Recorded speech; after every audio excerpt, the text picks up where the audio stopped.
نحمده ونصلي على رسوله الكريم بعد فأعوذ بالله من الشيطان الرجيم بسم الله الرحمن الرحيم رب اشرح لي صدري ويسر لي أمري واحلل عقدة من لساني يفقهوا قولي رب زدنا علما اللهم فقهنا في الدين اللهم إنا نسألك علما نافعا وعملا متقبلا ورزقا طيبا آمین یا رب العالمین۔ اللہ تعالیٰ فرماتا ہے ثم سواہ، پھر درست کیا اس کو۔ دیکھو پیٹ کے اندر، ماں کے پیٹ کے اندر کیسے اللہ تعالیٰ انسان کو درست کرتا ہے، اس کی نوک پلک سنوارتا ہے، اس کو جیسے کہتے ہیں نا نک سک سے اس کو وہ کیا، جیسے ایک یعنی آپ ایک فنیشنگ کر رہے ہوتے ہیں کسی چیز کی، ہر چیز سنوار کے ایک نئے نیو بورن بچے کو دیکھیں کیسے اللہ تعالیٰ اس کی ایک ایک چیز ایسے لگتا ہے کہ کسی نے بڑی محبت کے ساتھ، بڑے پیار کے ساتھ کسی نے اس کو فیشن کیا۔ اب اس پھر وَنَفَخَ فِيهِ مِن رُوحِهِ، پھر پھونک دی اس میں اپنی روح۔ اپنی روح سے مطلب یہ نہیں ہے کہ نعوذ باللہ کوئی اللہ کی روح ہوتی، بلکہ اس سے مطلب یہ ہے کہ اللہ تعالیٰ نے ایک نسبت تشریفی کی ہے۔ نسبت یہ ایسی نسبت ہوتی ہے کسی چیز کو عزت دینے کے لیے، اضافت ایک نا یعنی عزت کے لیے۔ جیسے کہ ہم کہتے ہیں بیت اللہ، تو اللہ کا گھر تو اللہ کا گھر تھوڑی ہے، اللہ کا اس میں کوئی رہتا تھوڑی ہے، مگر بات اس میں کیا کہنے کی بات کیا ہوتی ہے کہ یعنی اس چیز کو عزت دینا کہ یہ اللہ تعالیٰ نے اس کو اتنا مقام دے دیا کہ اس کو اپنا گھر کہہ دیا، اتنا کسی ایک اونٹنی کو مقام دے دیا کہ اس کو ناقۃ اللہ کہہ دیا، ٹھیک ہے۔ تو اس لیے یہاں پہ میں روحی ہی کا مطلب نعوذ باللہ کوئی ایسی بات نہیں سمجھنی چاہیے، بلکہ یہ اللہ تعالیٰ نے عزت دی انسان کو کہ میں نے اپنی طرف سے روح پھونکی ہے اس کے اندر۔ اور آدم علیہ السلام کے اندر تو تھا ہی، لیکن اس کے بعد بھی اب جب ایک بچہ ماں کے پیٹ میں یعنی پہلے 40 دن تک تو خون ہی ہے، پھر اس کے بعد اس کے مدغہ اور علقہ جو ساری آپ کو سٹیجز بتائی ہیں کہ 40 دن بعد پھر پٹکی بنا، 40 دن بعد بھی اس کی کوئی شکل بننے شروع ہوئی، تو پھر یہ 3 دفعہ 40 دن گزرتے ہیں، یعنی 120 دن گزرے تو اس کے بعد اللہ کی طرف سے ایک فرشتہ آتا ہے جو اس میں روح پھونکتا ہے، اللہ کی طرف سے لا کے روح پھونکتا ہے، اور یہ روح یعنی اللہ کی طرف سے آتی ہے، یہ زمین کی چیز نہیں ہے کہ یہاں سے باہر سے یا ماں کے اندر سے کہیں روح پڑ گئی اس کی یا کچھ اور باہر سے لا کے کہیں ڈال دی بھی ڈاکٹر نے، ایسا کچھ نہیں ہوتا، اللہ کی طرف سے روح آتی ہے جو اس میں پڑتی ہے۔ یہ پھر انسان کی پھر زندگی، اس کی موت، اس کا رزق اور یہ سب لکھ دیا جاتا ہے اس وقت ہی۔ تو سوچیں پھر جسم کہاں سے بنا، یہ مٹی کی اس چیز سے، میں نے بتایا نا نطفہ بھی یہیں سے مٹی کے اندر سے ہی یعنی ایک طرح سے پیدا ہوا ہے۔ تو جسم مٹی کی طرف سے یعنی اس دنیا سے آیا، لیکن روح یہ باہر کی چیز ہے، یہ ایکسٹرنل چیز ہے، یہ اوپر سے آئی ہے۔ اسی لیے جسم کی جو غذا ہے وہ اسی زمین سے نکلتی ہے، جیسے پھل پودے یہ سارے مٹی سے ہی نکل رہے ہیں، تو اس کی غذا کا دسترخوان بھی اللہ تعالیٰ نے پھلوں پھولوں یا جو جانور بھی ہم کھاتے ہیں وہ بھی یہیں سے چارہ لیتے ہیں، تو یہیں کی چیزوں سے اس کی غذا کا انتظام کیا۔ لیکن روح جو آپ کی ہے نا، وہ روح دنیا کی نہیں ہے چیز، وہ چونکہ آسمان سے آتی ہے، اس کی غذا بھی آسمان سے ہی آتی ہے، ٹھیک ہے۔ روح من قل روح من امر ربی، کہہ دیجئے روح میرے رب کے امر سے ہے، اللہ کا امر آسمان سے آتا ہے نا۔ تو ماں کے پیٹ میں جب یہ روح پڑ گئی، اس کے اندر سارا یعنی اس کا لکھ دیا گیا، اب اس روح کو جب آپ یعنی جب یہ دنیا کے اندر آتی ہے تو اب اس کو جو غذا چاہیے، جیسے کہ جسم کو غذا چاہیے، اسی طرح روح کو بھی غذا چاہیے، تو اس کا بھی دسترخوان اللہ تعالیٰ نے رکھا ہے، اور اس کا دسترخوان ہے قرآن۔ جیسے جسم کے دسترخوان پہ رنگا رنگ چیزیں ہوتی ہیں نا، کبھی آپ میٹھا کھاتے ہیں، کبھی نمکین کھاتے ہیں، کبھی یہ پیتے ہیں، کبھی وہ پیتے ہیں، کتنی طرح کی چیزیں ہیں، اسی طرح روح کی بھی جو غذا ہے، کہیں نماز ہے، کہیں ذکر ہے، کہیں تلاوت ہے، کہیں روزہ ہے، کہیں قرآن کو سمجھنا ہے، کہیں عمرہ ہے، کہیں رات کو اٹھ کے تڑپنا ہے، کہیں صلہ رحمی ہے، کہیں تقوی ہے، یہ قرآن کے دسترخوان کے اوپر ہی سجی ہوئی چیزیں ہیں. آپ لے کے پھر ان کو انہی سے اپنا روح کو غذا دیتے ہیں جب آپ ان کو امپلیمنٹ کرتے ہیں. اور قرآن بھی آسمان سے آیا ہے نا، تو یہ آسمانی غذا ہے اس کی. یہ پھر صرف کبھی کبھی کھولنے کی چیز نہیں ہے، یہ تو وہ چیز ہے اگر آپ نے اپنی روح کو نرشڈ رکھنا ہے، اس کی نیوٹریشن کا اگر آپ خیال رکھتے ہیں تو پھر آپ اس کو قرآن کے دسترخوان پہ بار بار لے کر آئیں تاکہ یہ اپنی غذا لے.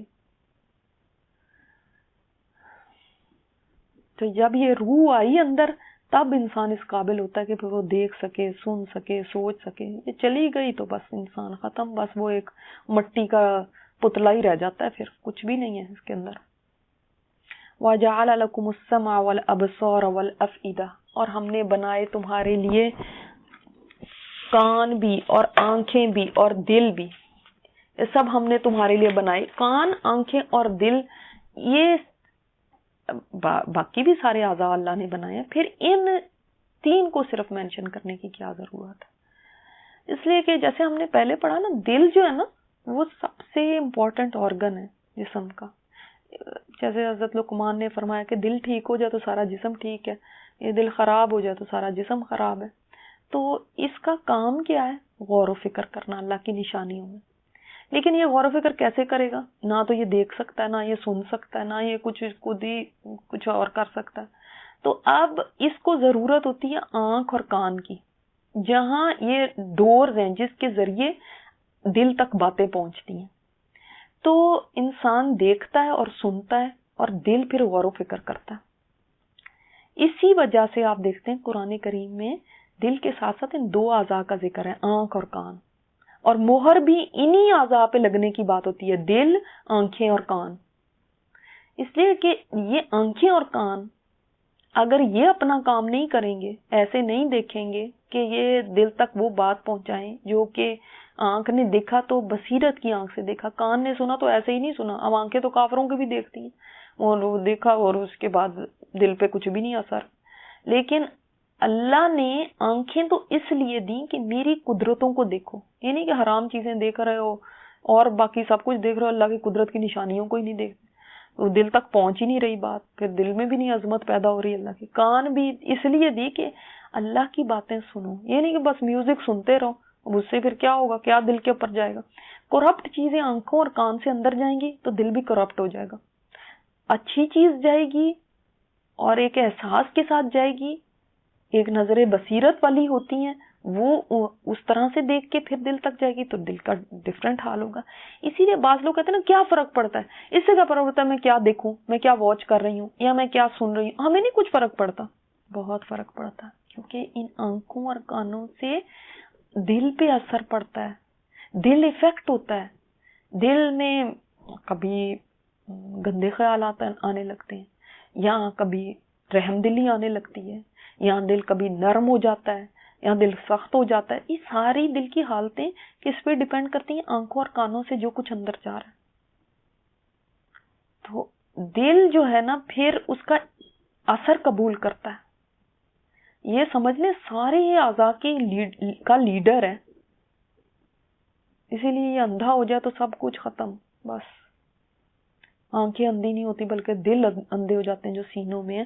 آنکھیں تو دیکھ رہے تھے، یہ قرآن میں ہے نا سورہ حج میں، یہ آنکھیں نہیں اندھی ہوتی، وہ دل اندھے ہو جاتے ہیں جو سینوں میں. آنکھیں تو ان کی دیکھ ہی رہی ہیں، سارا کچھ دیکھ رہی ہیں. ہم کافروں کی آنکھیں کیا نہیں دیکھ رہے، سب کچھ دیکھتے ہیں. وہ ہم سے زیادہ جگہوں پہ جاتے ہیں اور چیزیں دیکھتے ہیں، لیکن دل اندھے ہو چکے ہیں.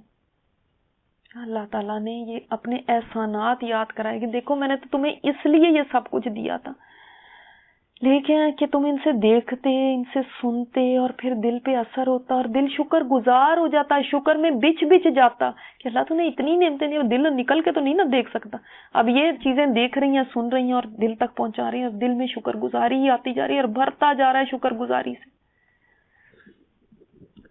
لیکن جب یہی تین چیزیں اپنے کام چھوڑ دیں تو پھر انسان ناشکرا ہی ہوتا ہے.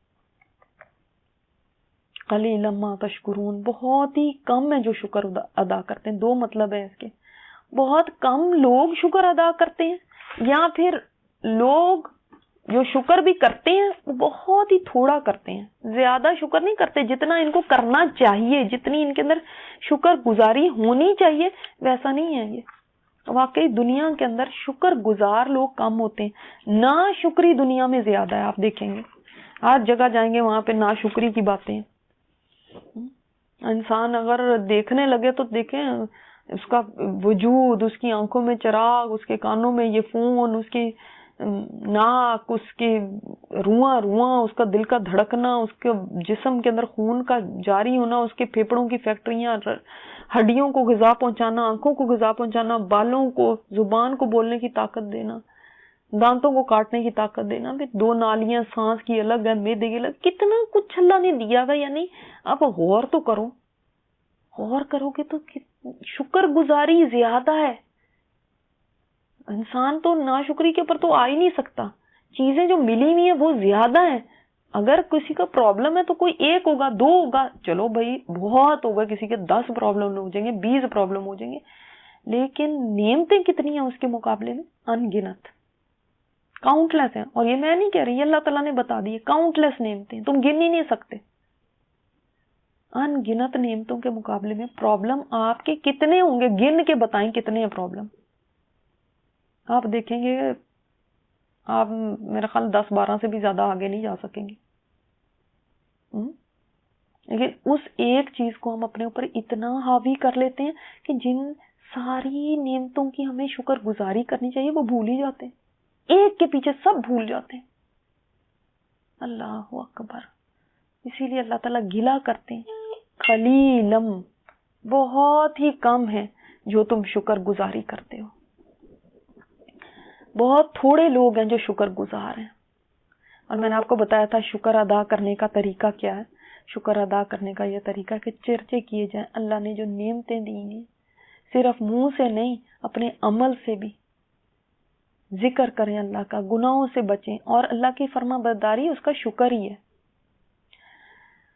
وقالو، اور انہوں نے کہا، اذا ضللنا فی الارض، اب دیکھیں اللہ کی اتنی نعمتوں کے بعد اور اتنی قدرتوں کے بعد ان کو پھر بھی ڈاؤٹ ہے کہ اللہ تعالیٰ اس چیز کو مانتے ہی نہیں کہ اللہ تعالیٰ دوبارہ زندہ کر سکتا ہے۔ وہ کہتے ہیں کیا جب ہم ہو جائیں گے فی الارض، زمین میں، انا لفی خلق جدید، کیا ہم البتہ پیدائش میں ہوں گے؟ نہیں، کیا ہمیں دوبارہ پیدا کیا جائے گا؟ یہ کیسے ہو سکتا ہے؟ جب ہم رل جائیں گے زمین میں، جب ہم گم ہو جائیں گے زمین میں، یعنی ہماری ہڈیاں بھی وہ سیدھا ہو کے ان کا بھی چورا بن جائے گا اور وہ بھی مٹی میں مل جائیں گے۔ اب دیکھیں نا، کوئی انسان کسی کو جانور کھا لیتا ہے، کسی کو آگ نے جلا دیا، کوئی غرق ہو گیا، سمندر میں غرق ہوا، وہاں پہ مچھلیوں نے کھا لیا، ایک مچھلی کو دوسری مچھلی نے کھا لیا، اس مچھلی کو کسی نے شکار کر لیا، گھر لے گیا، اس نے اٹھا کے کھا لیا، وہ کس کے جسم کا حصہ بن گیا، پھر کہاں سے وہ اس کے جسم میں سے خارج ہوا، پھر کس مٹی میں گر گیا۔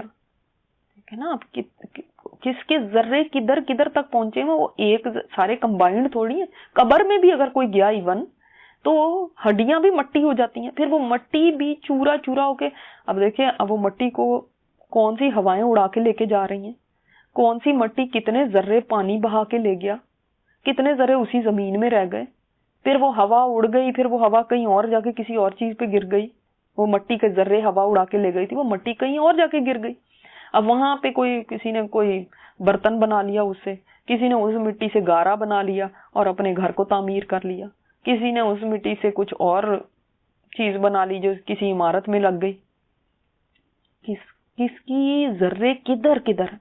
انسان جب اپنی عقل سے سوچتا ہے تو وہ سوچتا ہے یہ پاسبل نہیں ہے کہ سب کو جمع کیا جائے، لیکن انسان یہ بھول جاتا ہے کہ وہ جو ہر چیز کو کرنے پر قادر ہے، جو عالم الغیب و شہادہ ہے، وہ اس کے لیے تو جو عزیز ہے اس کے لیے مشکل نہیں ہے، اس کے لیے مشکل نہیں ہے، وہ سارے ذروں کو چاہے تو جمع کر کے اور کھڑا کر دے جب چاہے۔ آپ کو وہ حدیث تو معلوم ہوگی ایک آدمی کے بارے میں جو بڑا زندگی میں گناہ کیے، وہ مرنے لگا، اپنے بچوں کو کہا کہ مجھے جب میں مر جاؤں تو میری جسم کو جلا کے اس کی خاک کو لے کے اڑا دینا اور سمندر میں بہا دینا، اور اس طرح مطلب الگ الگ کر دینا مجھے۔ کیوں؟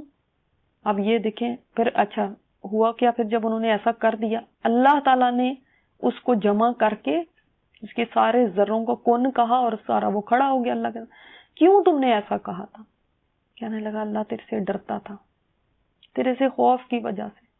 تو یعنی اللہ کے لیے کوئی مشکل نہیں ہے. اب آدھی اس کی خاک سمندروں میں چلی گئی، آدھی ہواؤں میں اڑ گئی، چاہے کہیں پہ بھی جا کے گری پڑی ہو، کتنا بھی پرانا ہو گیا ہو کوئی مردہ، آدم علیہ السلام کے زمانے کا کوئی مردہ، پتہ نہیں اس کے مٹی کے ذرے بھی کدھر کدھر ہوں گے، جو زمین کے اندر گئی وہ بھی اوپر آ گئی مٹی، کدھر کدھر بہا لے گئے، سیلاب آئے، کتنی بارشیں ہوئیں، کتنی ہوائیں چلیں، کتنی آندیاں طوفان آئے، وہ کوئی ایک جگہ تھوڑی پڑے ہوتے ہیں. لیکن اللہ کی قدرت یہی تو ہے کہ وہ جب چاہے جس کو چاہے کھڑا کر دے، اور وہ ایک دن آئے گا جس دن سب کو کھڑا کر دے گا. بل ہم بلقاء ربہم کافرون، اصل میں یہ اللہ کی ملاقات کا انکار کرنے والے ہیں. بات یہ نہیں کہ ان کو اللہ کی قدرت کا نہیں پتا ہے، یہ بڑا مشکل کام ہے سمجھنا. بات یہ ہے کہ ملاقات کو ماننا نہیں چاہتے. کیوں نہیں ماننا چاہتے؟ اس کا کیوں انکار کرتے ہیں؟ اس لیے کہ اگر یہ بات مان لی نا کہ ملاقات ہونی ہے تو زندگی بدل جائے گی. زندگی بدلے بغیر نہیں رہ سکتی. جس کو یہ یقین آ جائے مجھے کھڑے ہونا ہے، وہ تو اب ایک ایک قدم پھونک پھونک کے رکھے گا. ہر جگہ اس کو یہ احساس ہوگا ہائے مجھے کھڑے ہونا ہے، میرا کیا بنے گا، پھر یہ کروں گی تو پھر اللہ کے آگے کھڑے ہونا ہے، پھر کیا ہوگا، اچھا نہیں ایسا معاملہ کروں گی تو پھر میں کیسے وہاں پہ پیش ہوں گی. تو اس لیے اللہ سے ملاقات کا جو عقیدہ ہے نا، اس کو سٹرونگ کرنے کی ضرورت ہے زندگیوں کو بدلنے کے لیے. جب انسان کا یہ عقیدہ ویک ہوتا ہے تو پھر وہ پھسلنے لگتا. اسی لیے بار بار اس کو ریفریش کرنے کی ضرورت ہے کہ ہمیں اللہ سے ملنا ہے، ہمیں اللہ سے ملنا ہے. تو یہ چیز انسان کو بہت ساری برائیوں سے خود بخود بچا لیتی ہے. تو کافر تو یہ اعتراض کرتے ہی تھے کہ کیسے ملیں گے، نہیں یہ نہیں ہو سکتا، یہ نہیں ہو سکتا. آج کے کئی مسلمان بھی ہیں، وہ بھی آخرت کے عقیدے کے اوپر ایمان نہیں رکھتے اور نہیں یہ سمجھتے کہ ان کو واقعی ملاقات کرنی ہے اللہ سے. ان کا یقین نہیں ہے، سنی سنائی تو باتیں ہیں مگر ان کو یقین نہیں ہے. جب بھی میں کوئی بہت ہی سفاکی کی بات سنتی ہوں نا، کسی کی کوئی نیوز میں آتی ہیں، کوئی ایسی بہت ہی کسی نے ایسا کوئی کام کر دیا، تو ایک دم یہی خیال آتا ہے سب سے پہلا کہ ان کو یہ یقین نہیں کہ ان کو اللہ سے ملنا ہے. ان کو کھڑے ہونے کا کیسے ہو سکتا ہے کہ کوئی انسان یہ کام کر لے اگر کسی کو رب سے ملاقات کا یقین ہو. کوئی مطلب بہت ہی جو کوئی ایسے کام کرتے ہیں کہ انسان کے مطلب ایسے ایسے جرائم بھی ہوتے ہیں، آپ خود بھی سنتے رہتے ہیں آئے دن. تو پھر یہ ہوتا ہے کہ ہو ہی نہیں سکتا کہ اس کو یقین ہو، ورنہ ایسے کر ہی نہیں سکتا کوئی.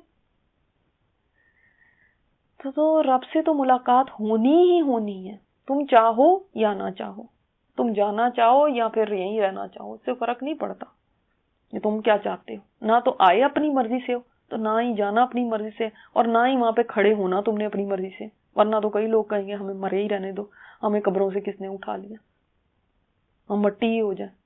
تو یہ ہماری مرضیاں نہیں اس میں چلنی، یہ اللہ کی تدبیر ہے ساری. اللہ اکبر. ٹھیک ہے، سبحانک اللہم و بحمدک، نشہد ان لا الہ الا انت، نستغفرک و نتوب الیک. سبحان ربک رب العزۃ عما یصفون وسلام علی المرسلین والحمد للہ رب العالمین.